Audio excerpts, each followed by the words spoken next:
이번에 소개해드릴 책은 EBS 다큐 프라임 돈의 얼굴입니다. 이것은 경제교육 다큐멘터리입니다. 거대한 경제 흐름이 소소한 행복을 찾으며 사는 우리에게 어떤 영향을 미치는지 실감할 수 있기를 바라면서 만들었습니다.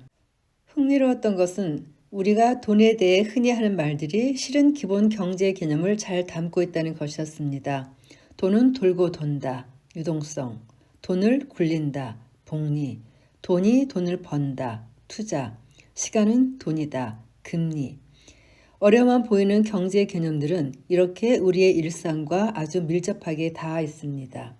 총 6부로 제작된 이 책은 돈에 대해서 그 어느 책보다 쉽게 설명을 해줍니다. 그럼 1부부터 시작해 보겠습니다. 돈의 탄생 그리고 흐름. 지금 당신의 돈은 어느 은행에 저금되어 있습니까? 은행은 무엇이고 또 어떤 역할을 하는 곳일까? 은행은 크게 시중은행과 중앙은행으로 나뉘는데 우리나라의 경우 시중은행이 여러분이 실제로 거래하는 은행들이고 중앙은행은 한국은행입니다. 그러면 중앙은행은 왜 필요한 것일까? 중앙은행이 무슨 일을 하는지 간단하게 주요 역할을 네 가지로 요약해 보자. 첫째, 화폐를 발행해 화폐의 신뢰를 유지한다. 둘째, 금리를 조정해 물가 상승과 경기 침체에 대응한다. 셋째, 환율을 안정시키고 외환 보유고를 관리한다. 넷째, 시중은행을 규제하고 감독한다. 즉, 경제 위기가 발생해 시중은행이 어려움에 부닥치면 중앙은행이 도움을 제공하는 구조이다. 그리고 시중은행은 예금자들을 위해서 늘 유동성을 갖추고 있어야 하는데 중앙은행에 부족한 돈을 요청하면서부터 위기가 시작되었다. 즉, 은행의 유동성이 부족해서 예금 인출 사태가 일어났다는 것이다. 그렇다면 유동성이란 무엇일까? 유동성이란 얼마나 쉽게 거래할 수 있는지, 돈을 얼마나 쉽게 인출할 수 있는지를 의미합니다. 사람들은 자신의 돈을 언제든 자유롭게 입출금할 수 있는지 알고 싶어 하고 돈의 소유권을 지키고 싶어 하죠. 따라서 유동성이 높다는 것은 내가 원하면 내 돈을 언제든 쉽게 인출할 수 있다는 것이고 유동성이 낮다는 것은 내가 인출하고 싶어도 마음대로 인출할 수 없다는 얘기다. 따라서 유동성 위기는 궁극적으로 예금 인출 사태를 초래한다. 한낱 종이 조각인 이 돈, 이 종이 조각은 어떻게 탄생하게 되었으며 이전에는 어떤 형태였을까? 오랜 세월 물물 교환을 하면서 사람들은 중요한 사실을 깨닫게 된다. 대다수 사람이 선호하는 물건을 가지고 있어야 자신이 원하는 물건과 교환할 수 있는 확률이 높아진다는 것이었다. 그래서 사람들은 수많은 물건 가운데 교환이 빈번하고 선호도가 높은 물건을 기준으로 하여 다른 물건들의 가치를 매기기 시작했다. 이 개념이 일반 등가물이다. 그리고 점차 물물 교환은 일반 등가물을 매개로 하는 상품 교환 구조로 바뀌어 간다. 바로 이 지점에서 화폐가 탄생한다. 초기 화폐가 될 수 있는 요건은 두 가지였다. 첫째, 가치의 저장 수단이 되어야 한다. 둘째, 교환의 매개로서 편리해야 한다. 그런 이유로 고대 사회에는 휴대하기 편하고 썩지 않는 조그마한 물품인 쌀, 소금, 옷감, 금, 은, 철, 조개 등이 화폐 역할을 대신했다. 그러나 금과 은은 무한정 생산되지 않았다. 또 굴이나 납 등도 총량이 정해져 있기에 통화량에는 늘 한계가 있었다. 한계를 뛰어넘을 수 있는 화폐가 필요했는데 그 답이 바로 종이돈, 지폐였고 인류는 그렇게 지폐의 필요성을 깨닫기 시작했다. 그리고 마침내 중국 송나라에서 교자라는 세계 최초의 지폐를 만들었다. 교자는 태환 지폐였는데 발행된 지폐와 일정한 비율로 교환할 수 있는 금이나 은 등의 귀금속을 준비금으로 보유한 상태에서 발행한 지폐였다. 그리고 그로부터 약 200년 후, 더 이상 실물과 바꿀 필요가 없는 오늘날 우리가 사용하는 지폐와 같은 종이돈이 나왔다. 지구 역사상 가장 위대한 제국을 이룬 쿠빌라이 칸이 진짜 종이돈을 찍어내기 시작한 것이다. 이것이 세계 최초의 불안 지폐였다. 불안 지폐는 태환 지폐의 반대말로 금은 등의 귀금속이나 다른 실물 자산으로 교환할 수 없는 지폐를 말한다. 그것은 어떤 특별한 약속 없이 시민이 종이 쪼가리를 받아들이기로 한 최초의 사건이었다. 즉 화폐는 명목만으로도 충분했고 실물적 가치를 가질 필요가 없었다는 인식이 지배적이었다는 것이다.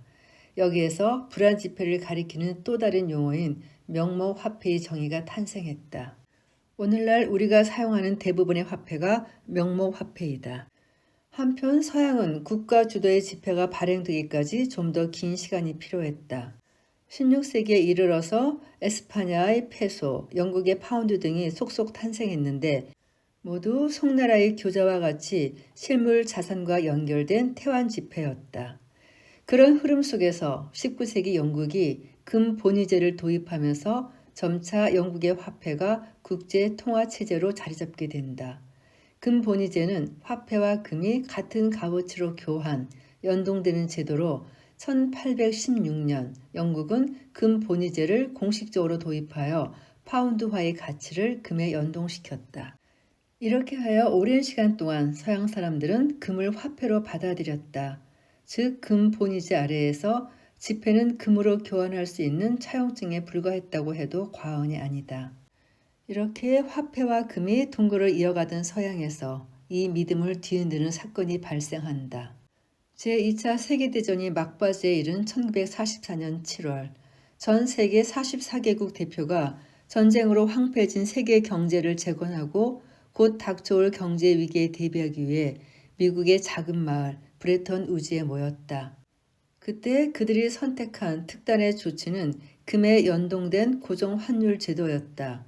그런데 그 기준이 된 화폐는 그간 가장 영향력 있는 화폐로 통용되어 온 영국 파운드가 아닌 미국 달러였다. 그렇게 금 1온스가 35 미국 달러로 고정되면서 달러 중심의 새로운 통화 질서인 브레턴 우즈 체제가 출범하게 되었다. 하지만 변화하는 세계 정세 속에서 언제까지 금 1온스가 35달러일 수는 없었다. 1960년대 베트남 전쟁이 발발하면서 미국은 막대한 전쟁 비용을 충당하기 위해 대량의 달러를 발행하기 시작했다. 이로 인해 금의 공급량은 그대로임에도 불구하고 시중에 풀린 달러가 급증하여 달러의 가치는 하락할 수밖에 없었고 결과적으로 금 가격은 온스당 35달러를 넘어섰다.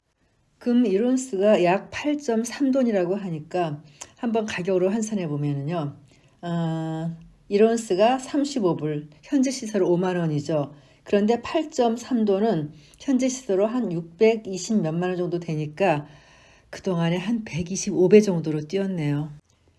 금의 가치와 달러의 가치가 등가 관계일 때는 사람들이 달러를 사용했지만 달러의 가치가 떨어지자 상황이 달라졌다. 사람들은 당연히 달러를 금으로 바꾸려 했다. 너도 나도 달러를 금으로 교환해가면서 미국의 금 비축량은 바닥을 드러내게 되었고 결국 세계의 폭탄 선언이 나오게 이른다. 이것이 닉슨 대통령의 금태환 중지 선언이라고 불리는 역사적인 사건이다. 한마디로 1971년 8월 15일 닉슨 대통령은 더 이상 달러를 금으로 바꿔주지 않겠다라고 선언한 것이죠.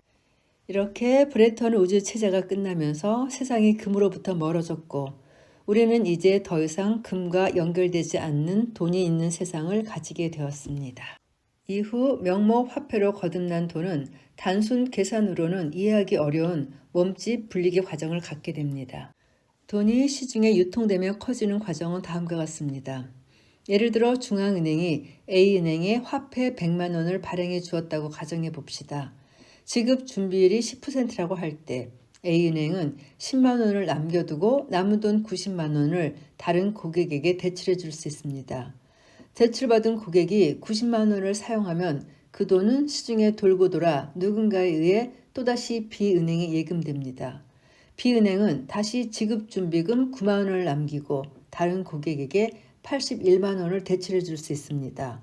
81만 원은 다시 시중에 돌고 C은행에 예금되고 그러면 C은행은 다시 10%인 8만 천 원을 남기고 72만 9천 원을 다른 고객에게 대출해 줍니다.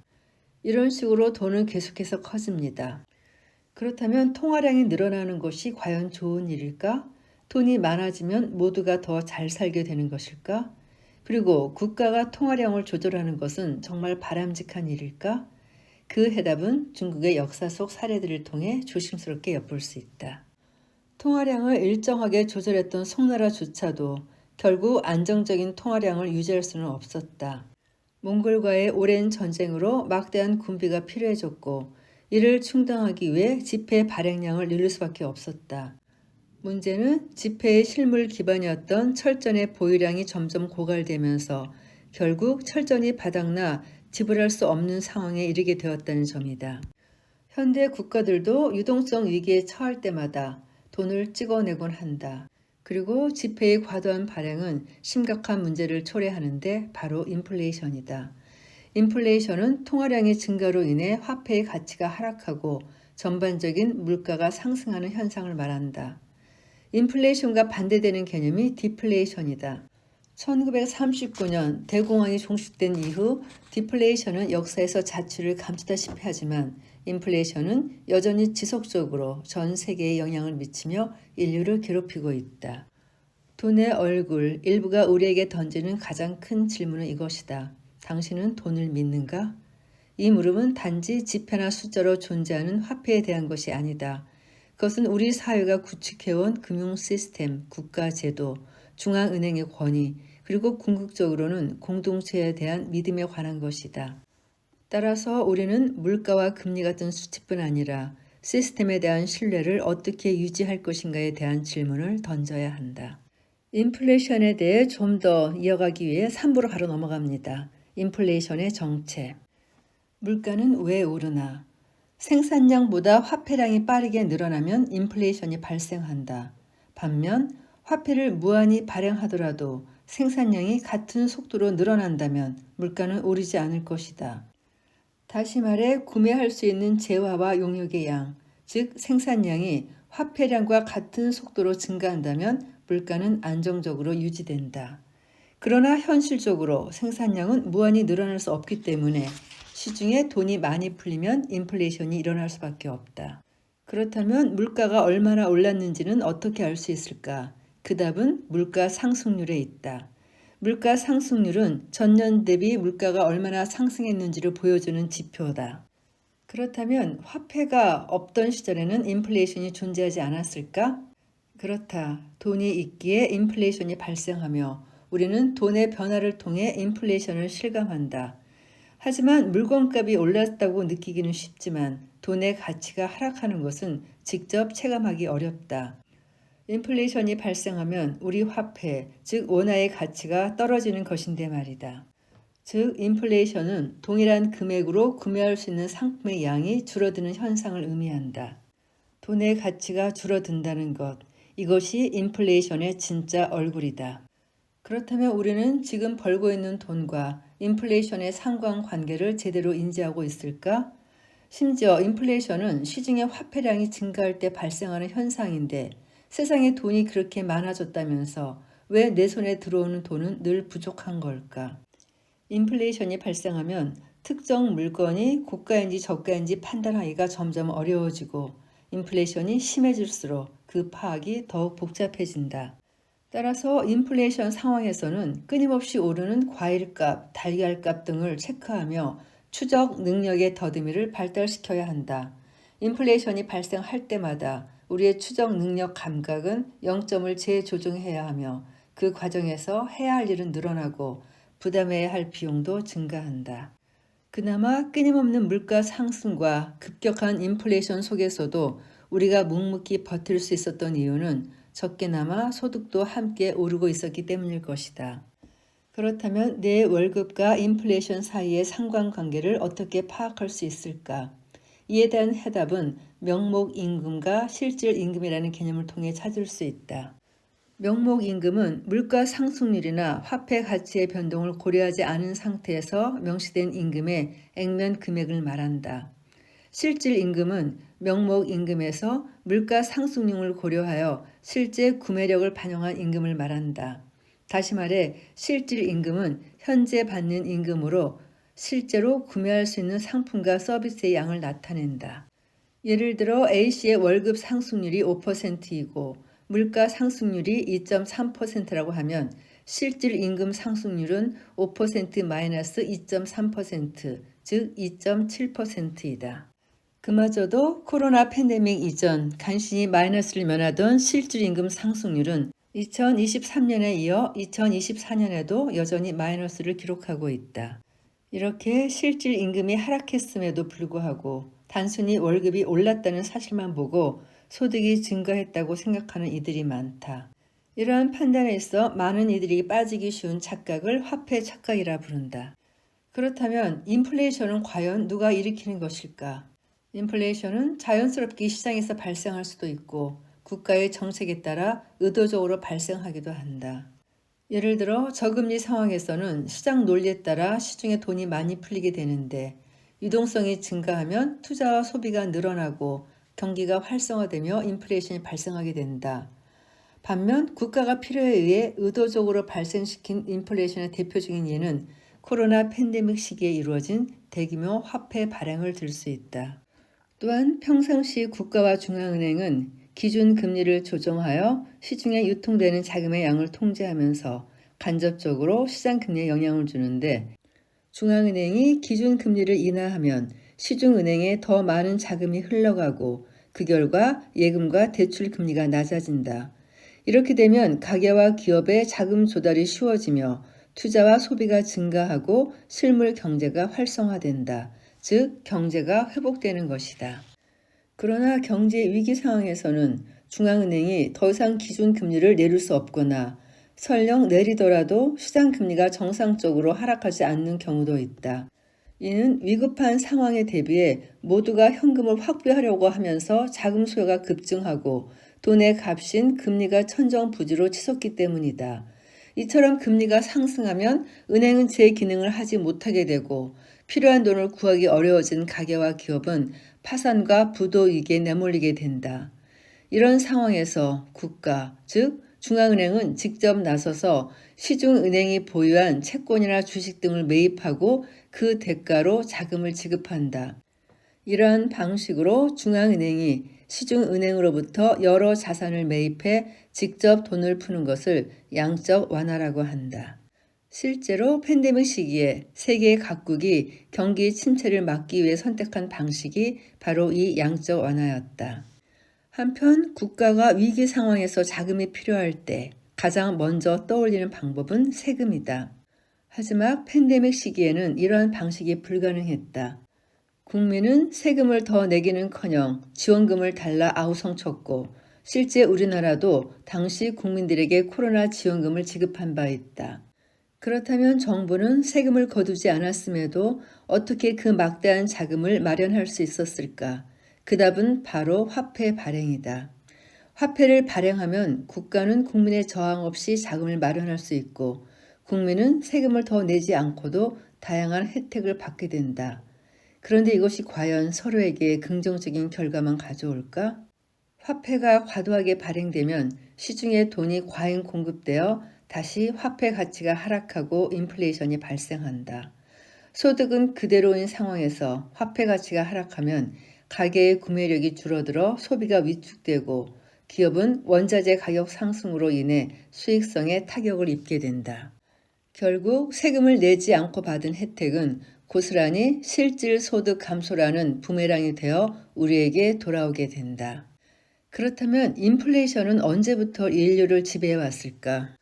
전쟁을 치러야 했던 군주나 전쟁 승리를 기념하기 위한 왕궁을 짓고 싶어 했던 왕들은 필요한 자금을 마련하기 위해 화폐를 무분별하게 찍어냈고 그 결과 어김없이 인플레이션이 발생했다. 로마의 영토 확장은 어김없이 국가 재정 악화로 이어졌고 결국은 로마 제국의 몰락을 가속화하는 요인이 되었다. 1차 세계대전 이후 막대한 전쟁 배상금을 지불해야 했던 독일 정부는 하이퍼 인플레이션을 불러일으켰고 결국 나치 정권의 집권이라는 역사적 비극을 촉발하는 배경이 되었다. 이번에는 기축통화와 인플레이션의 관계에 대해서 살펴보자. 기축통화, 영어로 키 커런시, 국제 경제와 금융 거래에서 표준이 되고 세계 각국 중앙은행들이 외환 보유고로 보유하는 주된 화폐, 즉 달러죠.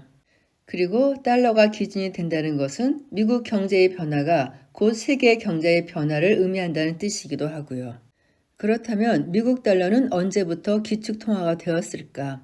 놀랍게도 달러가 세계의 기준 통화가 된 것은 100년이 채 되지 않았다.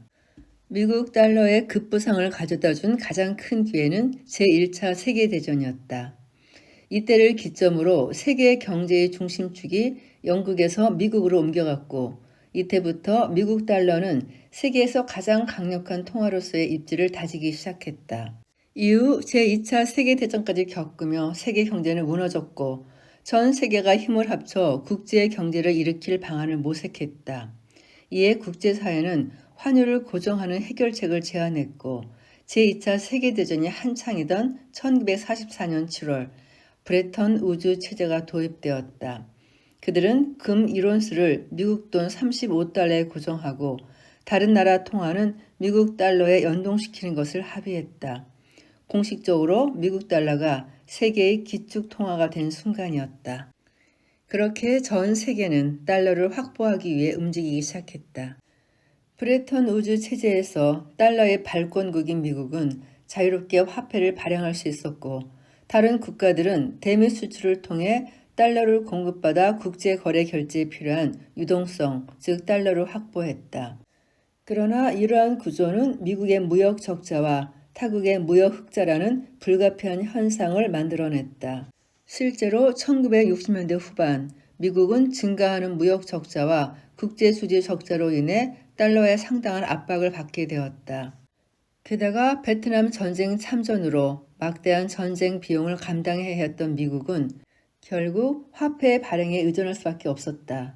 엄청난 화폐가 발행되면서 달러의 가치는 급격히 하락되었고 달러의 신뢰도가 흔들리자 미국은 더 이상 금 보유량을 유지하기 어려운 상황에 직면하게 된다.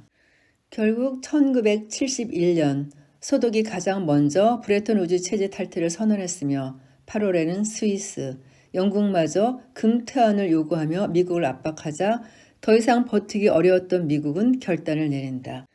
71년 8월 15일 닉슨 대통령은 금 퇴원 중지를 공식 선언했다. 이로써 돈은 더 이상 금과 연결되지 않게 되었고 세계는 명목 화폐의 시대에 진입하게 된다. 각국의 화폐는 고정된 달러 환율이 아닌 시장의 수요와 공급에 따라 결정되기 시작했다.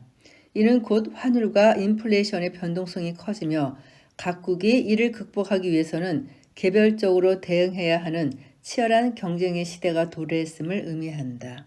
그렇다면 이후 기축통화라는 개념도 함께 사라졌을까? 여러분도 잘 알다시피 달러는 여전히 세계의 기축통화고 지금도 전 세계가 가장 신뢰하는 통화로 평가받고 있습니다. 그렇다면 세계의 기축통화란 무엇을 의미할까? 이는 위기 상황에서도 해당 화폐를 대량으로 발행할 수 있으며 신뢰가 쉽게 흔들리지 않는다는 것을 뜻한다. 결국 다른 나라들은 무역, 투자, 외환 보유 등을 위해 달러를 꼭 필요로 하기에 미국 달러는 높은 수요 속에서 그 가치를 유지할 수 있는 반면 대부분의 통화는 달러에 종속된 상태로 달러의 변동이 자국 통화에 직접적인 영향을 미치는 구조다. 그렇기에 기축 통화의 영향권 아래에서 달러를 기준으로 화폐의 가치를 산정하는 세계 각국은 화폐의 발행을 오판하거나 남발할 경우 인플레이션을 넘어 하이퍼 인플레이션까지 발생할 수 있다는 것이다. 당신은 일상에서 언제 인플레이션을 실감하는가? 인플레이션은 우리 주변에 항상 존재해왔고 앞으로도 지속될 경제적 현상이기 때문에 일상에서 오랜 시간에 걸쳐 명확히 실감하기란 쉽지 않을 수도 있다. 하지만 대출을 받았다면 그리고 그 이후에 인플레이션이 발생했다면 그 빚의 운명은 어떻게 바뀔 수 있을까? 가령 1억 원을 대출받았고 인플레이션율이 연 3%라고 가정해보자. 화폐의 가치가 떨어졌기 때문에 빌린 돈 1억의 1년 후 실질 구매력은 인플레이션율 3%를 제한 9,700만 원이 된다. 따라서 대출자가 실제로 갚아야 할 돈은 1억 원이 아닌 9,700만 원, 10년 후에는 약 7,400만 원으로 줄어든다. 이것을 속칭 빚이 녹는다고 표현한다. 즉 인플레이션은 돈을 빌려준 사람에게서 빌린 사람에게로 돈을 이전하는 경향이 있다. 인플레이션이 심화되면 채무자는 더 나은 상황에 처하고 채권자는 조금 더 나쁜 상황에 처하는 것이다. 특히 고정소득자나 저소득층에게 인플레이션은 조용하지만 집요한 압박이다. 마치 세금처럼 삶의 여유를 야금야금 잠식해 들어간다. 지금 필요한 것은 얼마를 받느냐가 아니라 그 돈으로 무엇을 할 수 있느냐를 물을 수 있는 경제적 자각이다. 그 질문이야말로 인플레이션 시대를 건너는 가장 중요한 나침반이 될 것이다. 오늘 녹음은 여기서 마치겠고요. 다음 시간에는 이자에 대한 이야기, 그리고 채무를 갚는 것에 대한 이야기로 이어가겠습니다. 오늘도 긴 녹음 들어주신 분들께 감사드립니다.